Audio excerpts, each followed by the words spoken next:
Kalau kita bicara tentang orang soleh, maka orang paling soleh yang kita kenal, yang kita tahu, tentu saja baginda kita Nabi besar Muhammad SAW, di mana diceritakan tentang Nabi kita Muhammad SAW.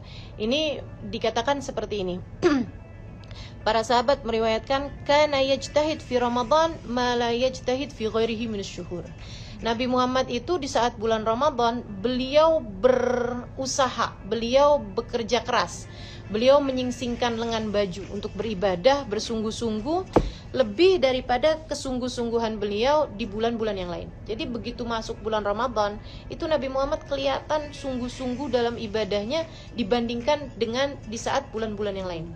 Padahal kita tahu Nabi Muhammad di bulan-bulan yang lain saja seperti apa ibadah beliau. Yang diceritakan bangun malam sampai bengkak telapak kakinya, itu bukan di bulan Ramadan. Di bulan yang lain itu seperti itu gitu.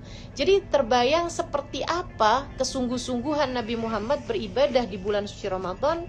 Jika para sahabat meriwayatkan, kami nggak pernah ngelihat Nabi ini sampai sungguh-sungguhnya kayak begini dalam beribadah di bulan-bulan yang lain gitu. Pada bulan suci Ramadan beliau sangat bersungguh-sungguh.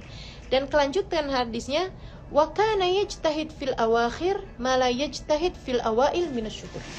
Nabi Muhammad kesungguh-sungguhan beliau di akhir-akhir Ramadan lebih terlihat lagi dibandingkan dengan di awal-awal Ramadan. Dari sini kita bisa lihat bahwasanya Ramadan ini istilahnya orang olahraga, ini olahraganya maraton. Bukan seperti lari jarak pendek ya. Jadi Nabi enggak yang genjot abis-abisan dengan cepat, tapi kemudian di akhir-akhirnya menjadi lemah gitu. Seperti kebanyakan orang-orang di negeri kita ini ya. Di awal-awal Ramadan katanya yang penuh adalah masjid. Di tengah-tengah Ramadan yang penuh mall gitu ya, pusat perbelanjaan, belanja-belanja. Di akhir-akhir Ramadan yang penuh terminal, bandara. Namun yang pasti tidak demikian kabarnya dengan orang-orang soleh. Orang-orang soleh di awal-awal Ramadan mereka menyibukkan dirinya dengan Quran, tadarus, masjid. Di akhir-akhir Ramadannya menjadi lebih lagi gitu. Bahkan saya perhatikan di kota Tarim, nah itu begitu masuk akhir Ramadan seperti pesta setiap malam. Pesta ibadah setiap malam. Mereka dari mulai masuk tuh tanggal 20, masuk tanggal 21 begitu ya. Itu udah akan mengadakan hataman-hataman di masjid-masjid besar-besarnya. Begitu diawali dengan buka puasa bersama.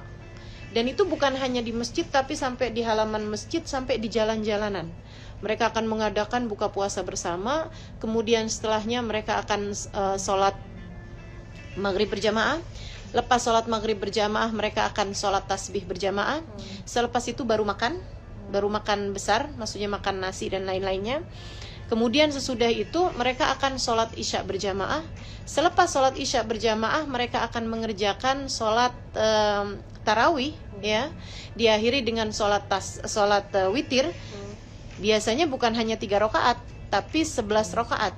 Dia sholatin tarawihnya, sholat witirnya maksud saya. Jadi tarawih 20 rakaat, selepas itu witirnya 11 rakaat. Jadi bukan tarawih tambah witir 11 rakaat ya, tapi tarawihnya 20, lepas itu baru witirnya yang 11 rakaat. Habis selesai itu baru majelis-majelis, ditambah dengan bersama-sama melantunkan dzikir, melantunkan tasbih, melantunkan sholawat, melantunkan puji-pujian kepada Nabi Muhammad, melantunkan puji-pujian kepada Allah tentu saja, dzikir-dzikir sampai hampir menjelang sahur.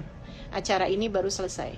Dan itu mereka lakukan setiap malamnya selama 10 hari terakhir di bulan suci Ramadan, terutama pada malam-malam yang mudah-mudahan saja Allah Subhanahu wa taala menjadikan kita semuanya kebagian sama rahmat karunia yang Allah Subhanahu wa taala berikan kepada hamba-hambanya yang soleh ini, insyaallah. Amin ya rabbal alamin. Dan mengenai sholat tasbih ini ya, untuk setiap malam Ramadan, memang di sana punya kebiasaan untuk mengerjakan sholat tasbih secara berjamaah, baik itu di masjid-masjid ataupun di pondok-pondok pesantren, baik itu di Darul Zahra, di Darul Mustafa, dan di pondok-pondok pesantren yang lainnya.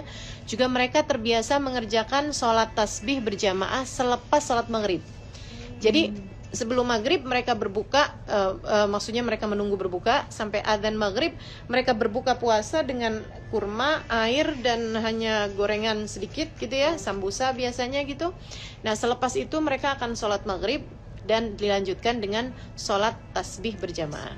Jadi perut juga sudah mulai agak turun, baru kemudian sesudah itu mereka akan makan besar sambilan menunggu waktu sholat isya dan sholat tarawih, begitu ya.